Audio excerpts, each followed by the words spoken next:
Hello, I'm Joshua Kennedy, and you're watching Annal-yze.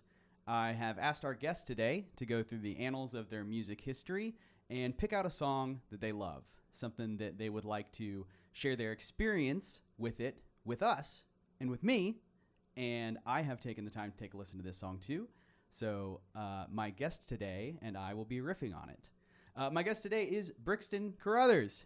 Hey, Brixton, thanks for coming. Hi, thanks for having me here. It's really good to see you. It's been forever.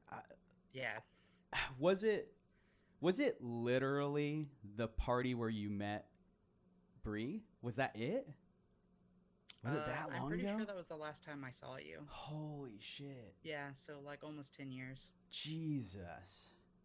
Mm-hmm. Yeah, time flies. I've been in Austin for 6, and then I was in Indy for a number of years before that, and as a lot of my friends know, I did that thing where you get a new partner and then you just stop existing to the rest of the world. Yeah. It's an easy trap to fall into. Oh yeah, absolutely. Mm-hmm. So since then, we have kept up a little bit. We played some Monster Hunter together. Yep. You showed me the ropes. Which is its own love language, okay? Monster Hunter together is like, that's intimate. I mean, I felt very connected to you. Yeah, I know. It was very good. You great support, great DPS. I just felt cherished, like really protected and safe in that space, despite the giant raging Diablos that continued to whoop my ass over and over again. But yeah, I could tell that's you life. Really enjoyed it. I did. It was super fun. We played with a couple of your buddies too, right? Like I don't remember those guys' names, but everybody was really cool, and it was nice to connect with you that way. And then because of that, we've just texted each other a little bit the past couple years and said hey and checked in on each other and a little bit of pandemic company and that kind of thing. Sure. Yeah. It's been nice. And now there's a new Monster Hunter out, and we need to play that together. We haven't yet. Yeah. Well, I mean, we should. Yeah. I kind of set it down. Oh, well, you should stop doing that and pick it back up. Yeah. Next time you hop on, shoot me a text, because if I'm playing with a buddy, like I'll fucking play any video game. I've been playing League with some of our old buddies, actually. Okay. That's how desperate I am for companionship in the time of virtual hangouts. So I get that. Yeah, we all do. That's why people are watching this show, probably, is because there's not a dinner party to go to. Yeah, fuck. Oh, we need to make dinner parties illegal. I don't remember why, but I feel like there was something about making dinner parties illegal recently. Oh yeah. That was funny, but I can't recall. I do I have to like dinner parties now? I don't know. Is that like? Yeah, I don't know. Really You'd like mine. Yeah. Shit, I don't know if I can say that online. There. Let me put it this way. I threw a Friendsgiving. Okay. And the night went directions that nobody expected it to go in. And off air, maybe after this, I can talk to you about that experience. Wait, was this when the airing of grievances went bad? Because I was there for that. No, not this time. Great. We had a more traditional celebration this time. Okay. A really untraditional celebration later, though. Anyways, I shouldn't be teasing this on my show. I'm sorry.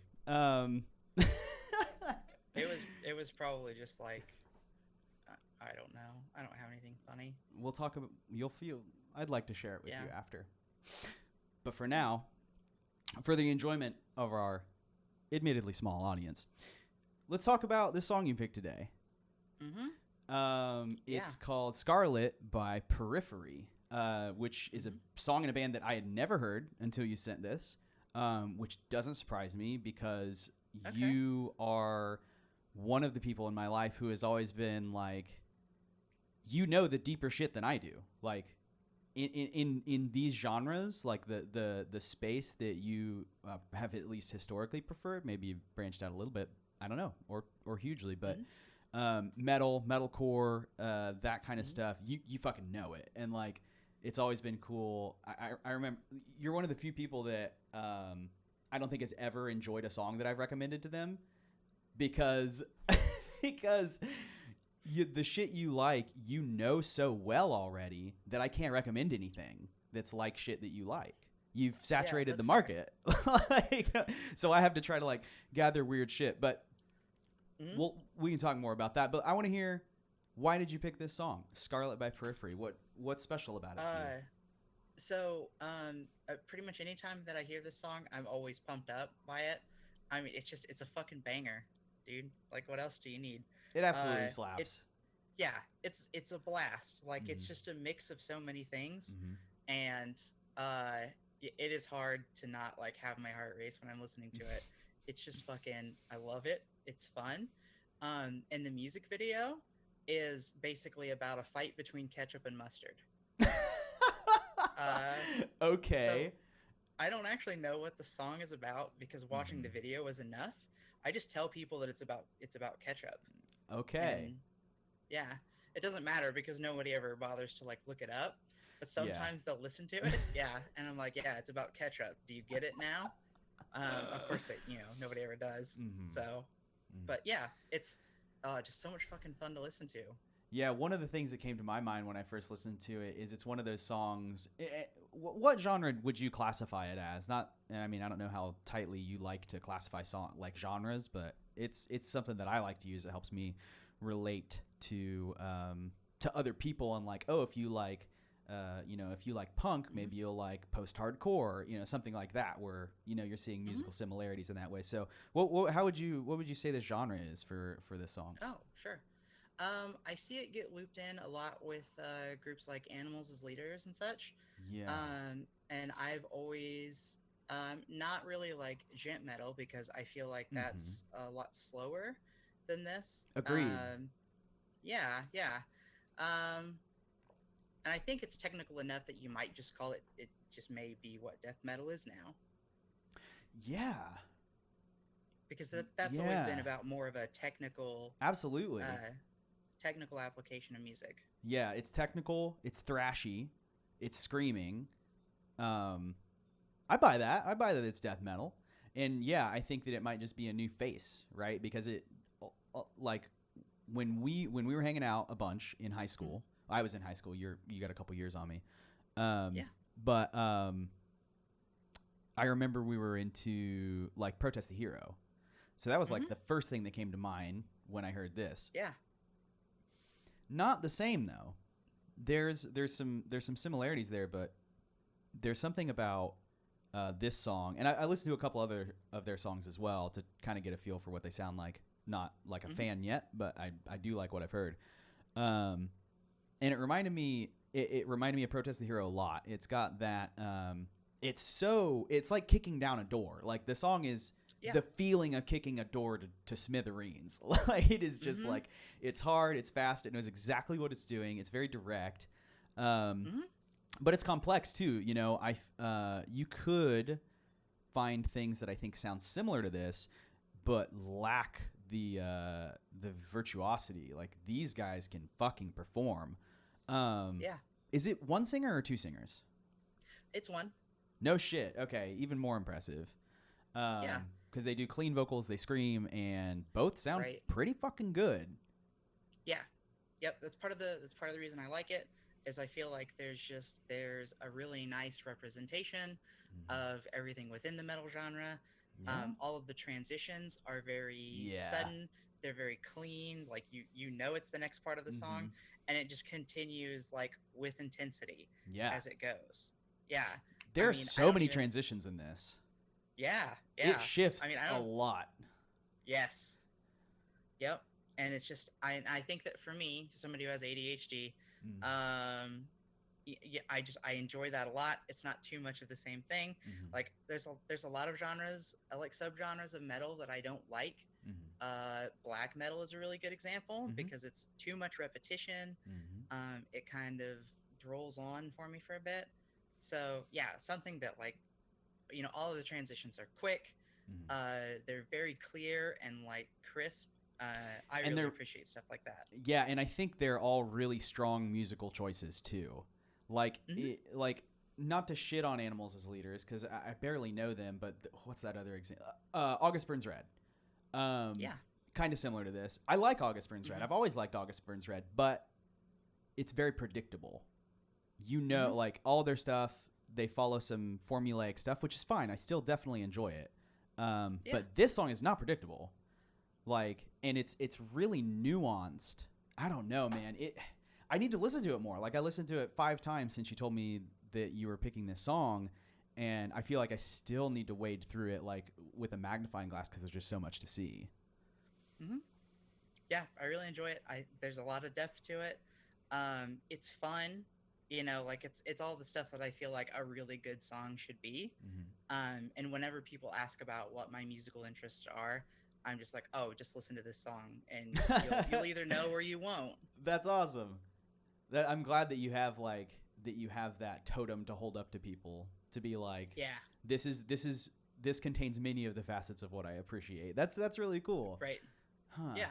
I might have to think about my take on that if I've got something similar. I also want to point out, as you continue to talk about this song, you're really reaffirming how difficult it was for me to figure out a recommendation, and that I'm feeling good about what I picked as you continue to talk about this. Because like I said, we've shared music together forever. We shared a fucking stage many times. Yeah. Let's talk about that. I didn't even think about it. So from my side of the story, those of you who know me personally or watch the episode with Ramsey Hall know that I was in a pop punk band back in the day. Well, that pop punk band shared the stage with Brixton's band, not Seven Against Thieves. They were good though. Shadow's Vein, right? Yeah. And many times we walked away from the same building with $3 in hand. Yeah. Those were some good days. Yeah. They were. I mean, it was fucking fun. Watching you play bass.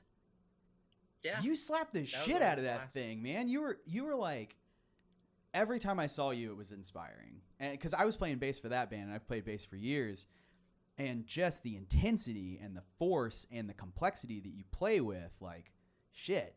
Do you still play? I do a little bit, but definitely not nearly as much. Yeah. Life. I've got this studio now, and I'm working my way. I'm working in some chops again, but you should actually post a couple YouTube videos of you playing the bass line for those old Shadow's Vein songs. Okay. Because I want to fucking follow along. Do you know, does that shit exist somewhere? Like, I don't remember. Did you guys put out an EP? Yeah, we had, I think, 5 or 6 songs recorded.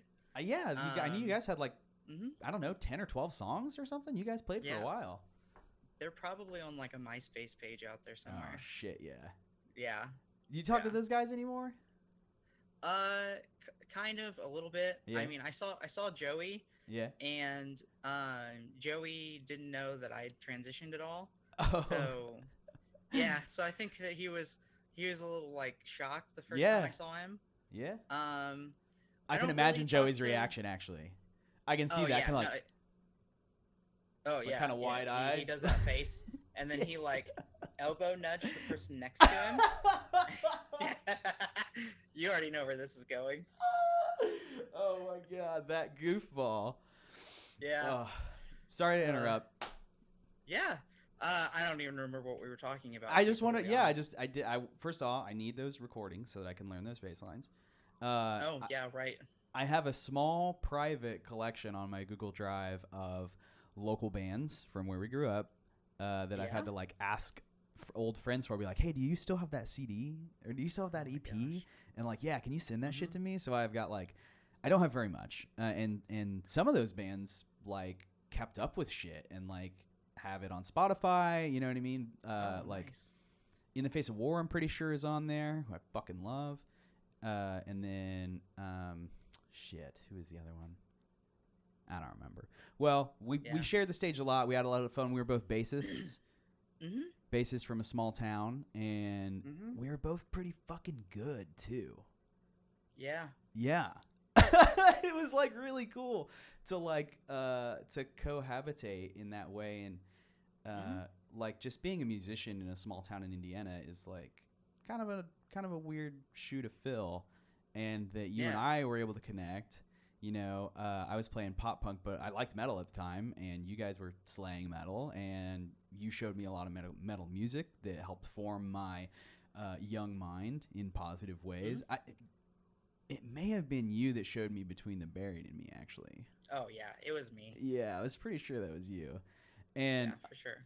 Unsurprisingly, to people who listen to metal or know anything about metal, we also played a bunch of Dungeons and Dragons together. Mm-hmm. Yeah. Oh my gosh, we did it every Tuesday for like 2 years. Holy Jesus Christ! It was 2 years. We did it forever. Yeah. Oh my God, you were the best DM. I'm gonna be honest with you. I'm pretty okay at it. You're pretty fucking good at DMing. Thanks. Yeah, absolutely. And we were talking before the show that I might hop in some virtual dungeons with some friends. Yeah. I actually wrote a pretty lengthy campaign recently. Like. Oh yeah. Yeah, and I think it's I think it's actually a really good idea. It felt inspired, and maybe we'll talk about it more. But yeah, I'd love to hear about it. Yeah, and I haven't played in forever, so I don't know. I was trying to get a local group here together. I wrote it like right before COVID, and then COVID happened. So, how long before everybody quits having to say that? Before every conversation has to include some because it's just been such a big deal for so many people that no matter what you're talking about, at some point somebody's going to be like, and then COVID happened. We got a decade, something like that, maybe. I mean, I would imagine maybe 2 generations of kids. Yeah, that sounds right. And then we're just yelling at the little ones about the pandemic, and they're like, crazy grandpa. Yeah, and we have nanomachines that destroy illnesses and viruses. Yeah. It'll come. All right. Yeah.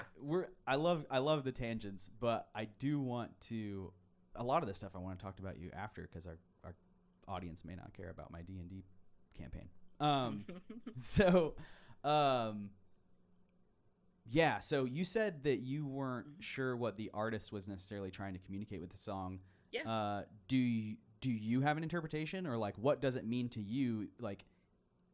You said that it's kind of an encapsulation of a lot of your taste. Do you have any other personal connection with the song? Does it? Okay. Yes, kind of. So there is. So I've never actually read the lyrics to it. But from what I do know of the song, it sounds very much like it's about a blood-sucking insect. Because there's mention. Well, I mean, there is mention of a flea, of course, which drains fluids from living creatures. I don't think that in my personal life that has any major meaning to me at all. But it makes me think a lot of capitalism, because I'm much more interested in activism now. Yeah. My political stance is anarchism. I'm pro gun ownership.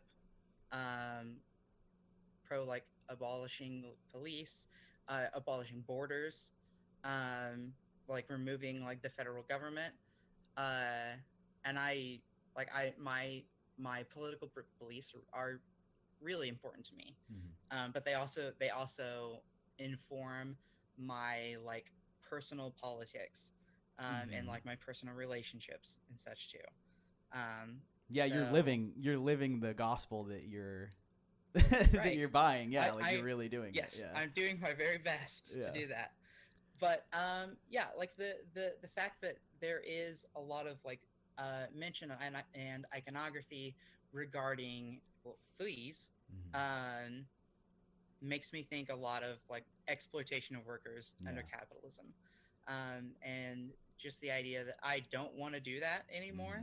I'm really tired of just kind of being part of a system and being forced to adhere to a structure that just doesn't work for me as a person. Mm-hmm. So in that way, it has some meaning to me. Mm-hmm. Yeah. And what it's intended to mean, I'm not really sure. I've read some theories, and I don't think that it's actually been discussed by the band at all, what it means specifically. So that may be entirely by design. The purpose for that may be for art to mean something to whoever is beholding it. Yeah, like David Lynch doesn't explain any of his shit because he's just like, whatever you think it means, that's what it means. And yeah, right. So I first of all, I agree with very much your political stance, more and more over the years too. And so I did actually take the time to read the lyrics because this is my job. I'm the host, you know what I mean? Mm-hmm. Kind of got to put the time in. But I didn't get a whiff of capitalism from it. But I did think it was one of those. If I were to call, I definitely think death metal is accurate. I also think you could call it metalcore because it has a lot of a lot of elements of hardcore music in it as well as obviously a shitload of metal influence.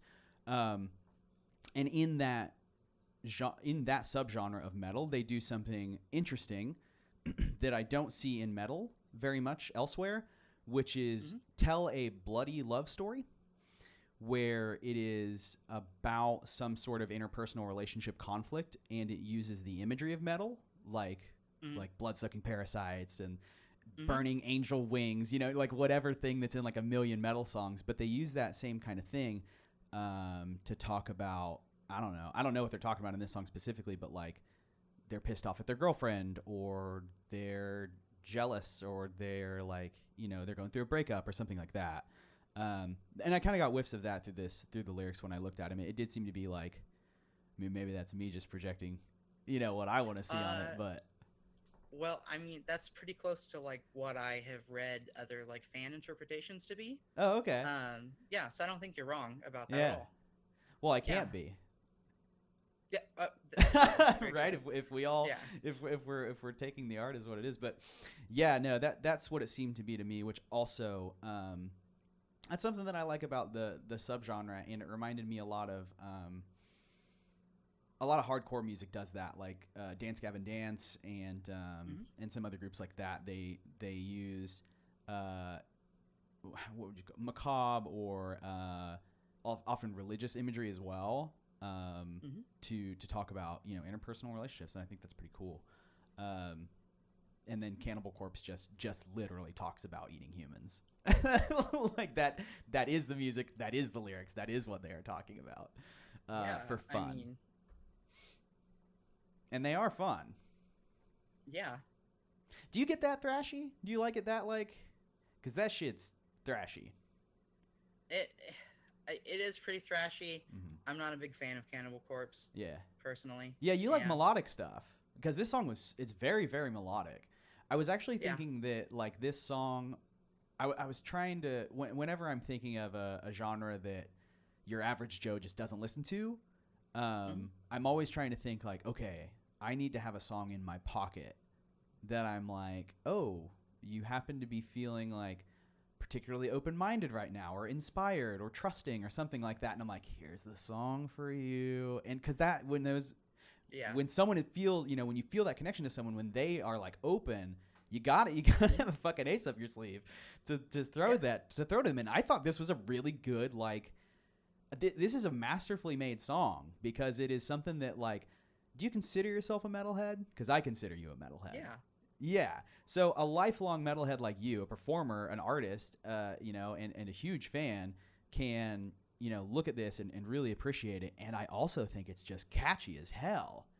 Like, it's fun. You said the word, like, so yeah, for other people listening, if you're interested in, or just curious or metal, or just feel open, or kind of want to explore some new genre territory, this song's fun as hell. It rips ass, and it is a banger. And like that word is usually, thrown around for hip hop, R&B, or pop, or EDM, or used just ironically. Or used ironically. But this song is literally a banger. It fucking bangs. And so I would throw this one out there pretty early in like if I had a list of how to get somebody into metal. And then it's at the bottom for my list. And then eventually they listen to Dope Smoker and love it. Yeah. I was thinking about recommending Dope Smoker to you, but Okay. I was like, I know we've talked about metal so many times. I'm like, she's not gonna like that. Like that is not her bag. It's too repetitive. It's too slow. Like I'm gonna check it out. do you? Okay, I had a joke that I was gonna use to sell you Dope Smoker, and I was gonna say, Well, tell me the joke. yeah, it was basically like, do you have a spare like 63 minutes? Because I have a song that you need to listen to, and it's called Dope Smoker. What? Yeah. Yeah. Okay. Yeah, it's fucking incredible. It's stoner metal. It's doom metal. So it is it is low and fucking slow. Okay. But it absolutely it's a fucking masterpiece. It is it's certainly the metal song that I've listened to the most times since I fucking saw you last. Guaranteed. Okay. And again, it is 63 minutes long. Oh, that's not a joke. No, it's 63 minutes long. Okay. Yeah, and I have it on vinyl. It's both sides. There's nothing else. It's just fucking Dope Smoker. Oh my god, the opening lyrics are "drop out of life with bong in hand." It's so good. Yes. It's so fucking good. But it's the kind of metal that I've historically liked more than you, I think, where it's like it's fucking Sabbath. You know what I mean? Like where it's just it's blues scales and it's less Lydian stuff like you hear in death metal and more, major, minor, and sorry, I'm actually not that good at the technical terms, but it sounds more like rock and roll, Yeah.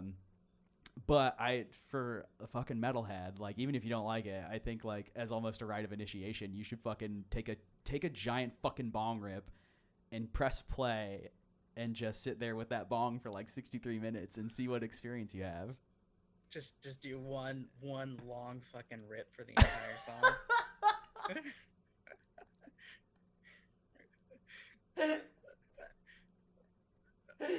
Oh shit. Oh my god, that would be good. Yeah, I haven't heard your laugh in a minute either, and then I don't know if I ever told you this, but when we were hanging out all the time, you may have noticed because we were still hanging out when it happened, but I adopted your laugh for a while. We hung out so much. You know that happens, right? Like when people hang out all the time, Yeah. you pick up on their shit, and I had your laugh for like at least 6 months. That's awesome. It was awesome. I love it. It's a good laugh. Obviously, I like it. So that's why it stuck. It's so nice catching up and talking about metal again. Yeah. It's been so long. Absolutely. All right. So we have skirted around this for a while, but we're going to get to that recommendation. I do want to give you the opportunity. Do you, first, any last words on Scarlet by Periphery? No. I've pretty much said everything there is to say about it. Yeah. Everyone should just go listen to it. Yeah, go listen to it. It's honestly a really good introduction song to like their style of music because the rest of their stuff doesn't sound like it. Oh, yeah, so I heard. Yeah, it was it's a really good entry point. Mm-hmm. And it's just good, like if you're, because it's so melodic. Like a lot of metal is really thrashy. This not that thrashy. It's heavy, but I wouldn't call it thrashy. So check it out. Check it out, people. Those are my final words. Is go listen to it. It's fun. It's a hell of a lot of fun. All right. Do you have any ventures that you would like to plug at this time?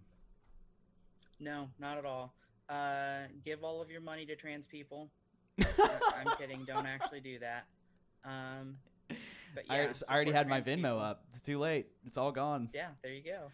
Yeah, support trans people. That's great. Man, I love this. I love doing this show. We're hearing anarchy. We're hearing support trans people. We're hearing fuck cops. Like, this is a good show. Oh yeah, just wait till I tell you about the tentacled sea creatures. Oh hell yeah, yeah. Oh yeah, and the cat ears. Oh yeah, Oh the yeah. trans hole is deep over here. That'll be on the first episode of Annal-yze After Dark. Yeah, there you go. We just drop one of the ends. There you go. All right. So, I've been flirting with this recommendation throughout this episode. So, I've known Brixton for a long time. Actually, half my life. I'm 31. Yeah. It's been half of my life. So, you know, we played shows together. We shared music all the time. We hung out a bunch. And god damn, every song you showed me was just a better version of the thing I was trying to show you. Because I know what you like. And so I was like, oh, check this out. And you're like, that was good. How about this? And I was like, fuck. They did it again. God damn it. Because this is like something I do. That's why I have this fucking show, is because I love getting to understand why people love the music they love, how they feel about it, and then with it, like, learning from them to help expand my own horizons, and then also me, like, being able to reflect that knowledge back to them and say, oh, because I'm like a jack of all trades with music. Like, I listen to a super wide variety of shit. So it's kind of easy for me to be like, oh, you like this? Well, this is right next to them. And if I can keep somebody's trust up long enough, I get them to death grips. Like, inevitably. Like, that's basically the end goal. Like, they're like, I really just like Taylor Swift. And if they're honestly just like, I only like Taylor Swift, if they fully trust my recommendations, 6 months they're listening to death grips. Okay. I will take them fucking band by band all the way. That's what I like to do. But what I can't do is give you better metal than what you already know. It's not a fucking option. Yeah, that's fair. I can, and again, like, some of the metal that I prefer, you know, you don't like it as much, so I can't, like, you know, do like subgenres either, like, or try to like scoot left or right. I gotta go straight down. So I thought about doing Sleep. That's the band that does Dope Smoker. I thought about Sleep. Thought about Protest the Hero, but I know you know Protest the Hero. Thought about Between the Buried and Me, but you fucking showed me them. Well, there were a couple others that came to mind. I was also like, Into the Moat, but that's like gent. Okay. And I was like, you don't like gent that much, so I don't think that's going to do it either. Into the Moat's pretty good, though. Oh, yeah, but you already know it, of course. Mm-hmm.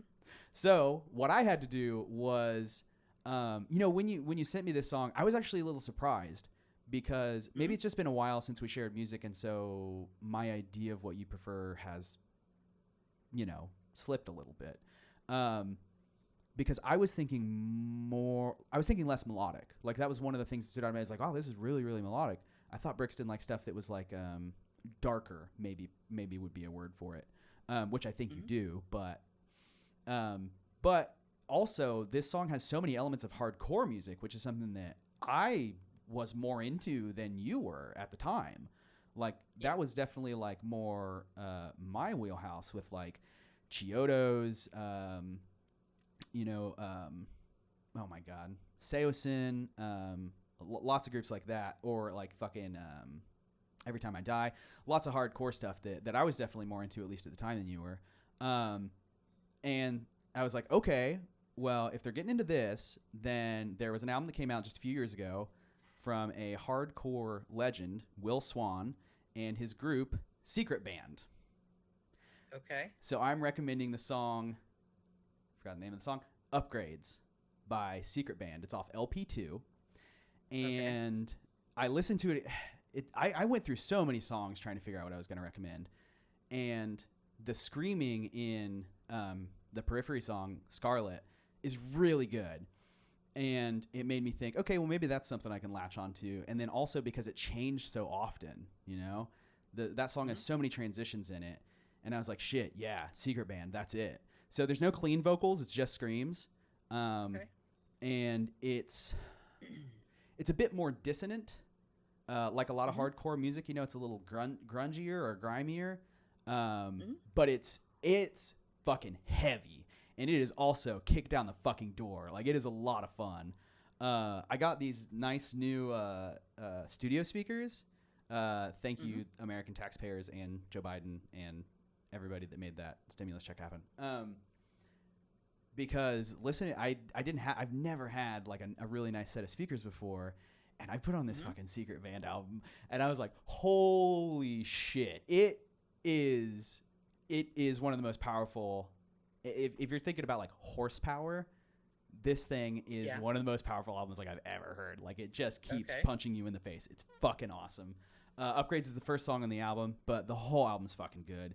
And Will Swan, I'm pretty sure he's a singer. I may be getting that mixed up, but whoever's screaming, that is some of the most intense fucking screaming I've ever heard. It is like, you're saying like your heart rate gets up when I was like, oh fuck. Like, it really, like, he's like, he is screaming so hard, I'm getting intense. Like, I'm feeling, like, threatened or, like, scared or confused because he's like I can't even fake do it. Like, it's insane. And it's a lot of fun. So, that's probably not as approachable of a song for our listeners, unless you're already into that kind of shit. But that's for you. I want you to check that out, Brixton. Let me know what you think. None of my fucking guests are listening to the music that I tell them to listen to. I mean, I'm going to. That's going to be the first thing that I do. Aw, you're such a sweetie. I know you're great. No, Ramsey did listen to the Hollow Knight soundtrack, and Drew also did listen to the Deerhoof song, but I got to chase down these other fucks. I need to make you guys sign a contract. Yeah. You have 7 days to listen to the song and report back to me. For sure. Yeah. Well, and he's cut your fucking fingers off. He does so much. Like, he works his ass off, and he's studying and shit too. And the thing that I recommend is great to like put on for studying. So I knew that would be an easy sell for him. And I know you just love music and you love heavy shit. And even though I have a history of showing you music that leaves you pretty like not thrilled, you still listen to it every fucking time. Because I think you just like to hear it. You know what I mean? Like to know what I like and like to experience new shit. So yeah. Who is that group that you showed me recently? Emma Ruth? Was that it? Emma Ruth Rundle? That's it. Yeah. Oh, did I show you that? Yes. You were like, "Hey, have you heard of this?" And I was like, "No, I haven't." And I listened to all of their songs, and I was like, "Well, I understand why people like it, but I personally do not like it." Yeah, I think you even said, I understand why you would think I would like this. Yes. It's like, I mean, it's adjacent, like. Yeah. No, it was a really good pick. There were some things about them that I wasn't a fan of, but otherwise, that would have been something right up my alley. Like, cool. It was awesome that you thought of me to give me that recommendation. Because Emma Ruth Rundle is like, not seemingly, it's weird. It's good music, but it's weird. Yeah. It is. And it's like slightly adjacent to metal, so it was still interesting. But it's heavy, right? Like, it's like heavy and dark, but it's not like metal like that. The core of what makes metal is not really that present there. Oh yeah. Listen, if you like just having like background music, like, it's going to be great for it. Thank you for coming on. It's awesome to cast up with you and to talk about this song. And when you get a second, let me know what you think about Upgrades by Secret Band. And listeners, comment or subscribe or stuff. Thanks for coming on. It was great to have you. Maybe we'll have you back sometime. Excellent. That'd be fun. Thanks everybody for watching. Click like and subscribe buttons below. Follow the link in the description to our Patreon and consider becoming a member so that I can continue to work in this studio, make cool videos, and work on that solo album I keep promising everybody. So until next time, thanks for watching.